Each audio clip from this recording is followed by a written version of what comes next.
जय श्री कृष्णा। कैसे हैं आप लोग फ्रेंड्स। आज की चर्चा बेहद ही महत्वपूर्ण होने जा रही है।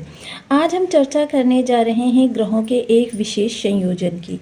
एक ऐसा संयोजन जो हमारे जीवन को बहुत ही ज़्यादा प्रभावित करने जा रहा है। जी हाँ, चर्चा होने जा रही है सबसे ज़्यादा भ्रमकारक ग्रह राहुदेव महाराज की, जो कि द्वादश स्थान में विराजित है। देखिए, वर्तमान समय में राहुदेव को यदि देखा जाए तो ये शतभिषा नक्षत्र से गोचर कर रहे हैं, लेकिन इनका जो ये परिवर्तन होने जा रहा है यह शतभिषा से निकलकर धनिष्ठा नक्षत्र में होने जा रहा है। धनिष्ठा नक्षत्र, जिसे कि यदि हम देखें तो धनिष्ठा नक्षत्र यहाँ पर धनिष्ठा को संधि विच्छेद करने पर धनिष्ठा धन प्लस इष्ठा, यानी कि धन के प्रति आपकी इस समय पर बहुत ही ज़्यादा कहते हैं ना जुनून, जिद प्रचंड। और यदि धनिष्ठा नक्षत्र के स्वामी की बात करें तो वो होते हैं मंगलदेव महाराज। मंगलदेव महाराज जो तृतीय स्थान पर बैठे हुए हैं, पराक्रम के स्थान पर बैठे हुए। वैदिक ज्योतिष में यदि धनिष्ठा नक्षत्र को देखा जाए तो ये नक्षत्रों की श्रेणी में 23वां नक्षत्र आता है। अब मंगलदेव महाराज तो इनके देखिए ग्रह हैं, देवता हैं, लेकिन इनके देवता अष्टवसु भी माने जाते हैं। अष्टवसु जो ब्रह्मांडीय समृद्धि के देवता, ब्रह्मांड में जितनी भी समृद्धि फैली हुई है पृथ्वी पर उसका मात्र 0.1 अंश ही प्राप्त होता है। तो ब्रह्मांड में बहुत ज़्यादा समृद्धि फैली हुई है और उस समृद्धि के देवता जो हैं वो अष्टवसु माने जाते हैं। अब ये अष्टवसु जो हैं यहाँ पर काफ़ी ज़्यादा चीज़ों में आपके लयबद्धता, धन और महत्वाकांक्षा को बढ़ाने वाले हैं। जाहिर सी बात है, जब व्यक्ति के अंदर महत्वाकांक्षा बढ़ती है तो लयबद्धता चलती है, क्योंकि प्रत्येक कार्य एक दूसरे से जुड़ा हुआ होता है। अगर सभी कार्यों को अलग अलग आप करें तो नहीं कर पाएंगे। देखिए, आप बेशक ही देखिए जितनी भी कवायद है घर को और आप ऑफिस को अलग रखते हैं, लेकिन जितनी भी कवायद आप ऑफिस में करते हैं वो घर के लिए होती है। घर में जो रिचार्ज होते हैं, प्रसन्नचित होते हैं, उसका इफ़ेक्ट आपके ऑफिस पर भी पड़ता है। क्योंकि जब आप घर से रिलैक्स होकर, घर से आप फ्रेश होकर ऑफिस में जाएंगे तभी कार्य से बेहतर रिजल्ट प्राप्त कर सकेंगे, अन्यथा आपके लिए उतने बेहतर रिजल्ट नहीं मिल पाएंगे जितने कि अमूमन आपको प्राप्त होने चाहिए। वहीं देखिए, धनिष्ठा नक्षत्र यदि द्वादश स्थान की बात करें तो यहाँ पर अगर भावपति की चर्चा करें तो वो गुरुदेव होते हैं। अब द्वादश स्थान जो होता है ये व्यय का भाव होता है, व्यय। और राहु जो होते हैं विदेश के कारक होते हैं, विदेश के कारक होकर इस स्थान पर बैठे हुए। तो ये सारी चीज़ें किस तरीके से वर्क करती हुई दिखाई देंगी, किस तरीके से यहाँ पर हमको लाभ का प्रतिशत निकल कर आएगा, ये किस तरीके के प्रभाव रहेंगे हमारे जीवन पर। विशेषता मंगल हैं, तो यहाँ पर देखिए अगर देखा जाए तो इस भाव द्वादश भाव का जो अति विशिष्टकारी ग्रह होता है वो यहाँ पर बैठा हुआ है केतु के साथ इस स्थान पर। अब केतु के साथ इस स्थान पर बैठा हुआ है तो देखिए इसकी दृष्टि राहु पर और राहु की दृष्टि शुक्र पर, जिस कारण से चीज़ें जो होती हैं वो काफ़ी हद तक, क्योंकि शुक्र का प्रभाव द्वादश स्थान में आपके व्यय को बढ़ाता है। अब व्यय बढ़ाएगा तो ये किस तरीके के व्यय बढ़ाएगा और क्या आपके जीवन पर इनका इफेक्ट पड़ेगा, इन सभी विषयों को इस वीडियो में हम इंक्लूड करेंगे। तो बने रहें हमारे साथ इस वीडियो में, एंड तक आपको बहुत कुछ जानने के लिए मिलेगा। वीडियो बहुत महत्वपूर्ण रहने वाला है। यह आपके लग्न में 12 नंबर बना हुआ है तो ये राशिफल आपके लिए है। यदि कुंडली में कहीं भी चंद्रमा के साथ 12 नंबर बना हुआ है तो ये राशिफल आपके लिए है। कुंडली ना होने की स्थिति में आप इसे नाम राशि से भी देख सकते हैं।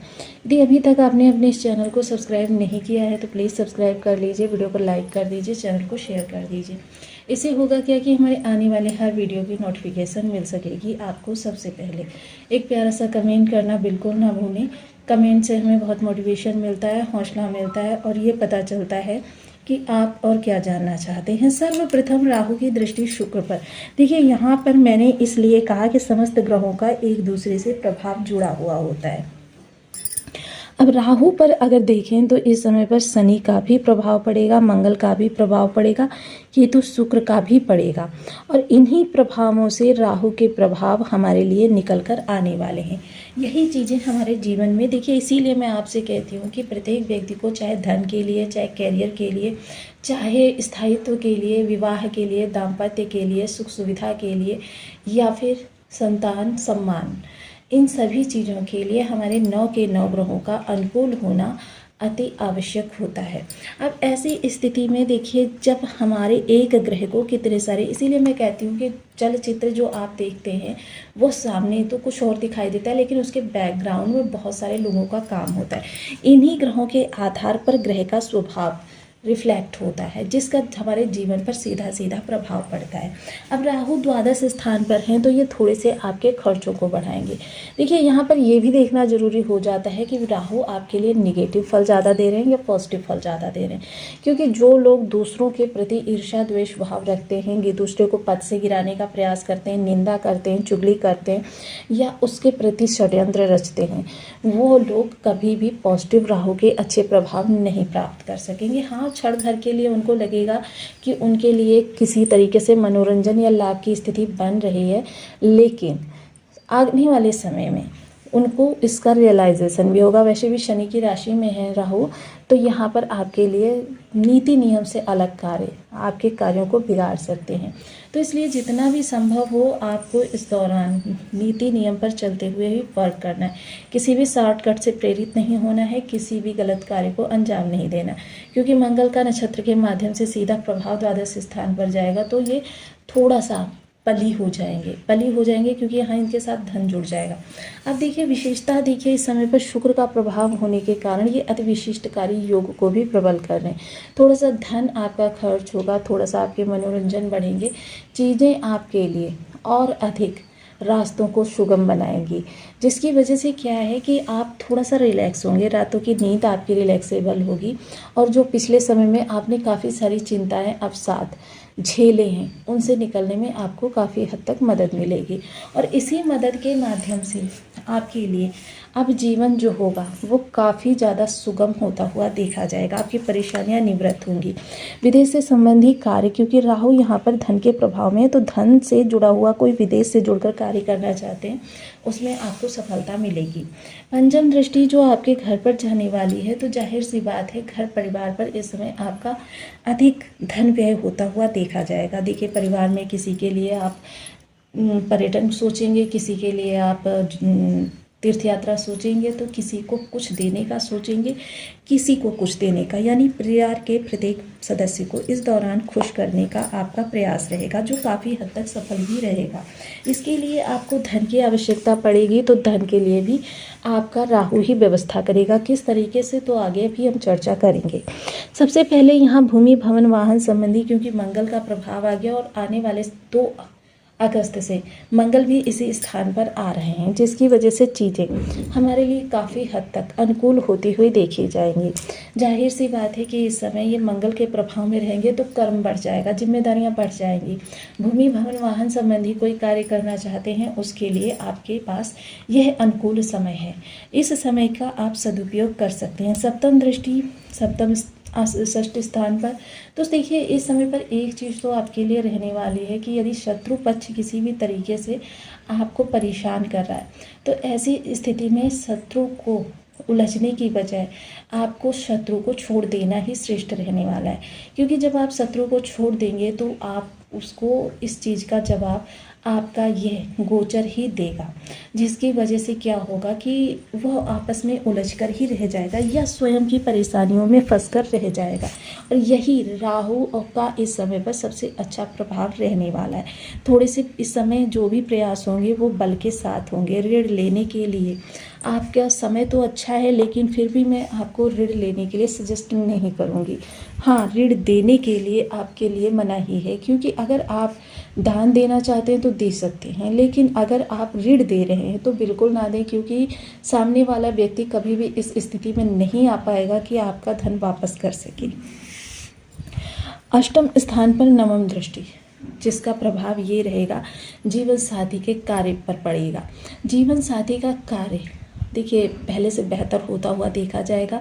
उनकी रणनीति, उनकी वाक्पटुता इस समय पर आपके लिए बहुत ही अच्छा फैमिली बैकग्राउंड तैयार करेगी, और फैमिली बैकग्राउंड आपका और ज़्यादा अच्छा होगा, सुदृढ़ होगा, तो मान सम्मान भी बढ़ेगा।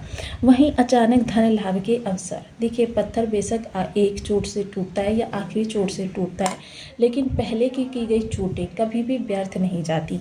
जो भी पत्थर मूर्ति यानी छेनी हथौड़ी से डरेगा वो कभी भी मूर्ति नहीं बन पाएगा। तो इसलिए देखिए चैलेंजेस से कभी डरना नहीं चाहिए। वहाँ यहाँ पर एक चीज़ और रहेगी, जो लोग खोजी प्रवृत्ति के हैं, नित नई रिसर्च करते रहते हैं। रिसर्च ज़रूरी नहीं कि आप किसी लैब में बैठ कर ही करें। देखिए आजकल कुकिंग में भी लोग रिसर्च कर रहे हैं, या कोई भी नई चीज़ यदि रिसर्चर हैं आप या करना चाहते हैं तो ऐसे लोगों के लिए ये बहुत अच्छा समय है उनकी खोज को, उनकी लाइफ को प्रगति देने के लिए। तो काफ़ी महत्वपूर्ण समय रहेगा ये।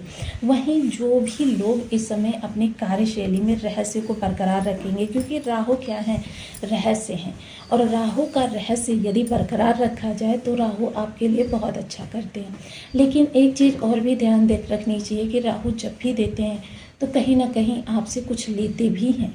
अब स्वयं जब राहु ने अमृत पान किया तो अपने शरीर को 2 टुकड़ों में करवाया था, जिसकी वजह से क्या हुआ कि उनको 2 स्थानों पर लाभ मिला, राहु और केतु, यानी 9 ग्रहों में स्थान मिला। तो देखिए जब भी राहु से आपको कुछ प्राप्त करना हो तो राहु कहाँ से आपसे क्या लेने वाले हैं, ये भी आपको थोड़ा सा ध्यान रखना चाहिए। वहीं दूसरी ओर देखिए राहु से संबंधित कुछ विशेष उपाय, क्योंकि धनिष्ठा नक्षत्र में है तो ऐसे में आपको राहु मंगल से संबंधित उपाय करने पड़ेंगे। अब राहु मंगल से संबंधित देखिए विशेषता इस समय पर अगर आप चाहें तो भगवान भोलेनाथ के सामने महामृत्युंजय मंत्र का नित्य प्रति कम से कम 1 माला का जप अवश्य करें। देखिए भगवान भोलेनाथ एक ऐसे देव हैं जो कि आपकी हर समस्या का समाधान, आपके 9 ग्रहों को शांत करने का उपाय जानते हैं। तो आपको ये जो महामृत्युंजय मंत्र है ये आपको कम से कम 1 माला का नित्य प्रति जाप करना अति आवश्यक है। वहीं सरसों के तेल का अभिषेक भगवान भोलेनाथ को अवश्य करें, और साथ ही साथ भ्रम को दूर रखने के लिए अंधजनों को या फिर अंगभंग लोगों को सेवा